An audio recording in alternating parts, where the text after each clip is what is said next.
मेरे दोस्तों, मेरे बुजुर्गों और मेरे भाइयों, जब तारीख के तस्वुरात में जाएंगे और तारीख के पन्ने उठाएंगे और तारीख के अंदर जब हम जाएंगे तो हमारी आँख खुलेगी।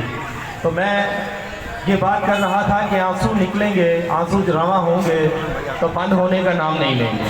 तो ऐसी ये हिस्ट्री और तारीख है 14 अगस्त 1947 की, जब कायद आज़म मोहम्मद अली जिन्ना पाकिस्तान बनाने के बाद लाहौर के अंदर तशरीफ़ फरमा हुए और वहाँ से एक तारीखी वाक़या है कि ट्रेन चली और फातिमा जिन्ना आपके साथ थी और बहुत सारे अकाबरीन आपके साथ थे और हमारे हरियाणा के मशहूर शख्सियत जनाब मोहतरम पाकिस्तान के पहले वज़ीर आज़म लियाकत अली खान साहब आपके साथ थे।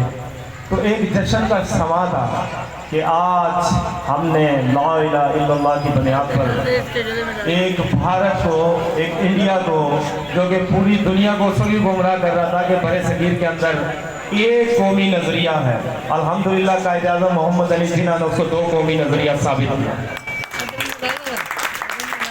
और दुनिया को बताया कि हिंदुस्तान के अंदर, हिंदुस्तान क्या बड़े सगीर के अंदर, हिंदुस्तान तो ये पूरा बड़े सगीर होता था ना, हिंदुस्तान पाकिस्तान बड़े सगीर था।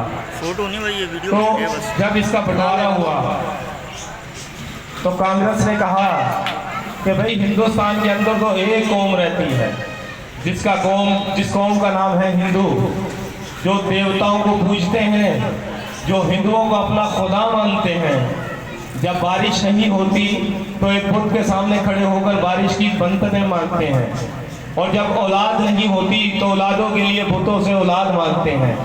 जब खाने के लिए खुशखसाली आती है तो वहाँ से मांगा जाता है। तो कायद आज़म मोहम्मद अली जिन्ना ने कहा कि मेरी कौम तो ऐसी कौम नहीं है, अल्हम्दुलिल्लाह मैं तो मुसलमान हूँ और हमारी कौम का जो तसव्वुर है वो है we are all Muslim brother and brother, कि हम तो मुसलमान हैं और हम तो तमाम भाई हैं, हम तो अखुवत को बांटते हैं, हम तो इत्तेहाद को बांटते हैं, हम तो मोहब्बत को बांटते हैं। ये हिंदू हमारा भाई कहाँ से हो गया? हम तो सुन्नत इब्राहिमी में गाय को काटते हैं, कुर्बान करते हैं, ये तो उसका मूत्र पीते हैं, तो उसको माँ मानते हैं।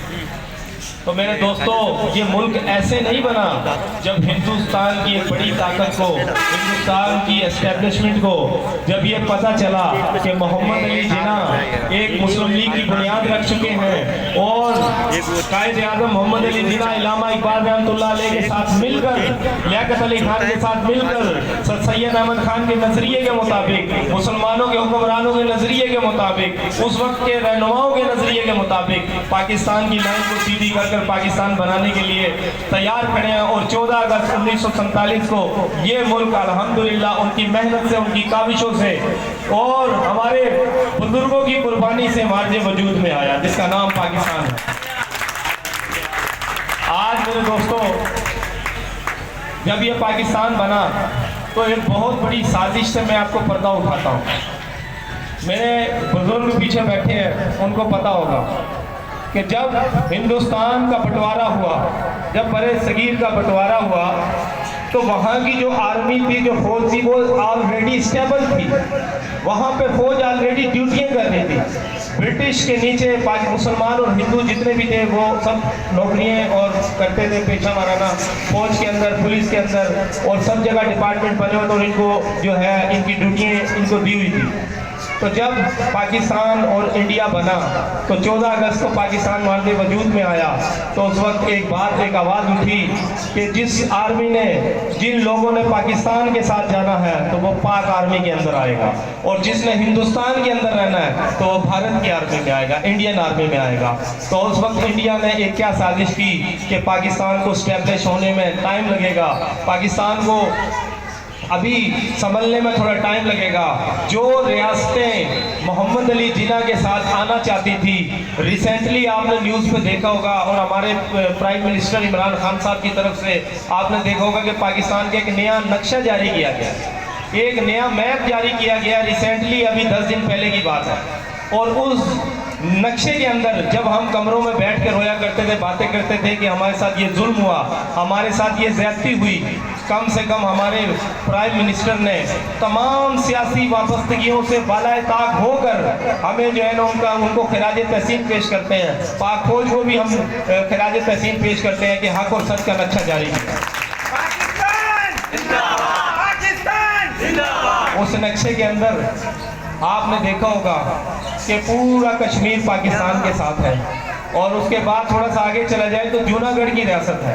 ये जो जूनागढ़ की रियासत है ये बड़ी हिस्ट्रिकल रियासत है। आपके इल्म में होगा कि जब पाकिस्तान बना तो बहुत सारी रियासतों ने मोहम्मद अली जिन्ना के साथ इल्हाक किया। जैसे कि कश्मीर था, कश्मीर ने ये कहा कि मैं पाकिस्तान और इंडिया के साथ नहीं जाऊंगा। राजा हरि सिंह ने, मैं एक अलग रियासत रखना चाहता हूँ जिस पर कि इंडिया ने ज़बरदस्ती कश्मीर पे कब्जा कर लिया और उसको मकबूजा बना दिया।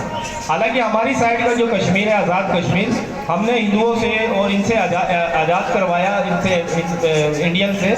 तो उसमें आपने देखोगे कि 1960 के अंदर जब कायद-ए-आज़म मोहम्मद अली जिन्ना भी खड़े थे और यहाँ पे जनाब उनके जो 1948 में जब ये मुजाहिदीन उतरे थे, 1960 कह रहा हूँ, 1948 में जब हमारे मुजाहिदीन जो है इसके अंदर कश्मीर में उतरे थे, जब वहाँ की माँ बहन बेटियों ने, एक कश्मीर की बेटी ने मुजाहिदीन को बुलाया। मैं आपको और बता दूँ कि कश्मीर की एक बेटी ने मुजाहिदीन को आवाज़ दी थी, पाकिस्तान की आर्मी को आवाज़ दी थी कि आओ हमारी इज्जतें पामाल हो रही हैं, हमें बचा लो। क्या तुम्हारे में है कोई सुल्तान महमूद गजनवी? क्या है तुम्हारे में कोई शाहबुद्दीन गोरी? क्या है तुम्हारे अंदर मोहम्मद बिन कासिम? अगर कोई है तो आओ कश्मीर की माँ बहन बेटियों की इज्जतों को बचाओ। आओ, आज हमें तुम्हारी ज़रूरत है। ये हिंदुओं का बादशाह कश्मीर के ऊपर बैठ गया है और हमारे हकूक को पामाल कर दिया गया। खुदा की कसम, अगर 1948 के अंदर कायद-ए-आज़म के ये मुजाहिदीन की मदद ना करते, पाकिस्तान आर्मी को हुक्म ना देते, तो आज़ाद कश्मीर भी आज आपके पास ना होता। ये नक्शा जारी किया गया जूनागढ़ का, तो जूनागढ़ के अंदर वो हमारे साथ आना चाहते थे। इसी तरह लखनऊ की रियासत हमारे साथ आना चाहती थी। इसी तरह हैदराबाद, दक्कन और यूपी, सीपी, ये जो तमाम रियासतें थी ये पाकिस्तान के साथ कायद-ए-आज़म मोहम्मद अली जिन्ना के साथ इलाक़ करना चाहती थी। ये अलग अलग सारी तमाम रियासतें आज़ाद थी। ये हिंदुस्तान नहीं था, ये रियासतें थी। हिंदुस्तान ने अपने नापाक इरादे, नरेंद्र मोदी ने, वो चाय बेचने वाले ने, आपने देखोगे इंडिया का बेड़ा गर्क कर दिया। क्यों? नेपाल पे कब्जा करने की सोच रहा था। नेपाल ने ऐसे जूते मारे नेपाल ने कि अपना नक्शा जारी कर दिया। तो मेरे भाइयों, स्पीच तो बहुत लंबी हो सकती है, लेकिन मैं अपने पाकिस्तान के वज़ीर-ए-आज़म का शुक्रिया अदा करता हूँ। उन्होंने एक अच्छा नक्शा जारी किया और ये जूनागढ़ इंशाल्लाह एक दिन आएगा कि ये हिंदुस्तान जितनी रियासतों पे काबिज होकर बैठा है, इंशाल्लाह ये राजपूत, सपूत, ये जो बैठे हुए हैं यहाँ पे और आर्मी में जो लड़ रहे हैं और जो सरहदों में इस वक्त भी खड़े हुए हिफाजत कर रहे हैं, इंशाल्लाह वो इस जूनागढ़ को भी फतह करेंगे और इंशाल्लाह हिंदुस्तान की ताकत को तोड़ेंगे और ये रेजा रेजा होगा। और मकबूजा कश्मीर, वो वक्त दूर नहीं है जब मकबूजा कश्मीर भी इंशाल्लाह पाकिस्तान होगा।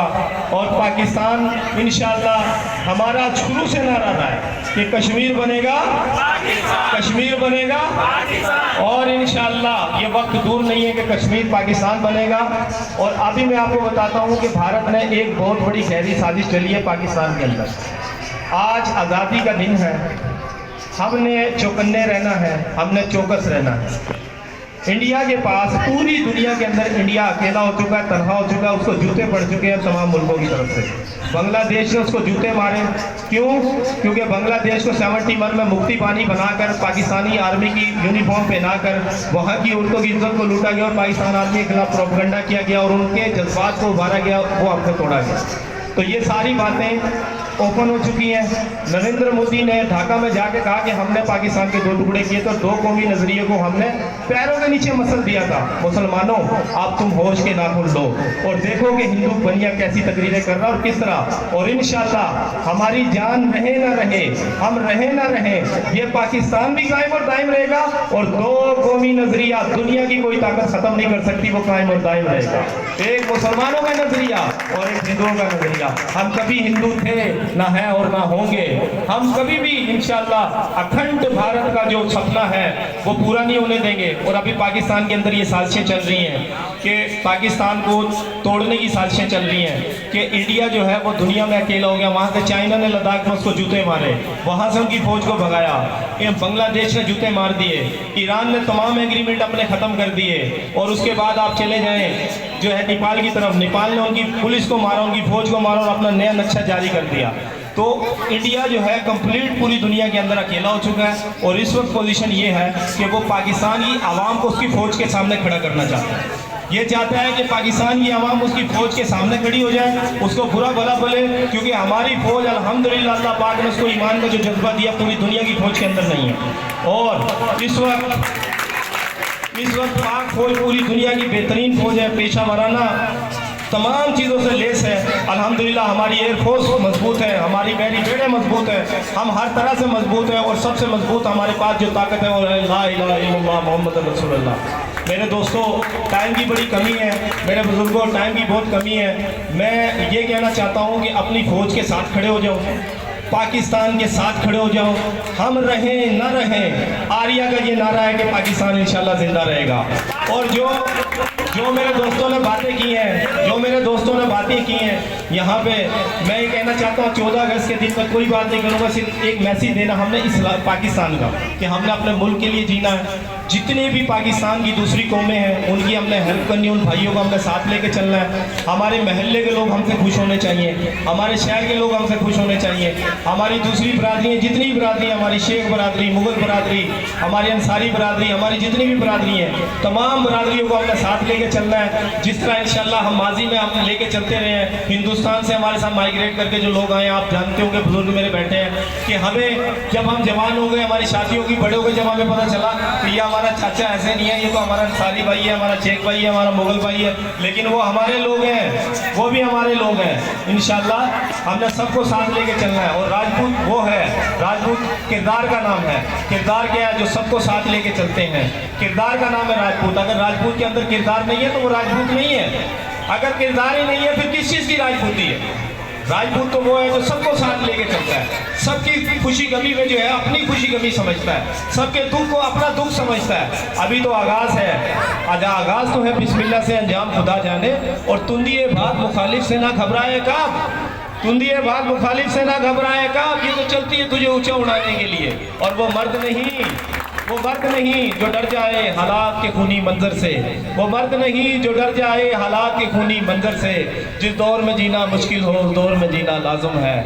और नहाल इस गुलिस्तान में जितने बड़े हैं, नहाल इस गुलिस्तान में जितने बड़े हैं, हमेशा वो नीचे से ऊपर चढ़े हैं। माँ के पेट से कोई बड़ा आदमी, अजीम आदमी पैदा नहीं हुआ। इलामा इकबाल ने ये बातें गलत नहीं कही। और इलामा इकबाल की एक बात मैं और आपको राजपूत भाइयों कहना चाहता हूँ, अपने पल्लू को बांध लो। इलामा इकबाल कहते हैं, बिन मेहनत कुछ हाथ ना आए, हाथ आए नादारी। बिन मेहनत कुछ हाथ ना आए, हाथ आए नादारी। मेहनत ऐसा जादू जिससे रेत बने फुलवारी। मेरे दोस्तों, मैं इसी के साथ अपनी तकरीर का इख्तिताम करता हूँ और उम्मीद करता हूँ इंशाल्लाह तमाम जितने भी मेरी बरादरी के भाई हैं, जो छोटी मोटी बातें हैं यहाँ पे, राव यूनुस साहब, अकरम साहब और गफ्फार भाई हमारे बहुत पुराने सीनियर साथी, 1970 से यहाँ पे माशाल्लाह 80 की दाई से काम कर रहे हैं और इनसे कोई चीज़ छुपी हुई नहीं है। ये माशाल्लाह राजपूत बरादरी की दाई है। मैं इनका दोबारा शुक्रिया अदा करता हूँ। अल्लाह पाक इनकी ज़िंदगी लगाए और इनको अपने इक़्तिदाम में रखें।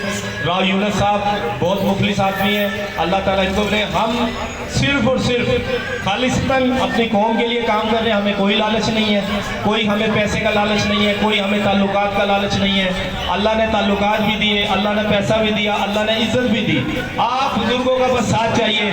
आप हो तो सब कुछ है, आप नहीं तो कुछ भी नहीं। पाकिस्तान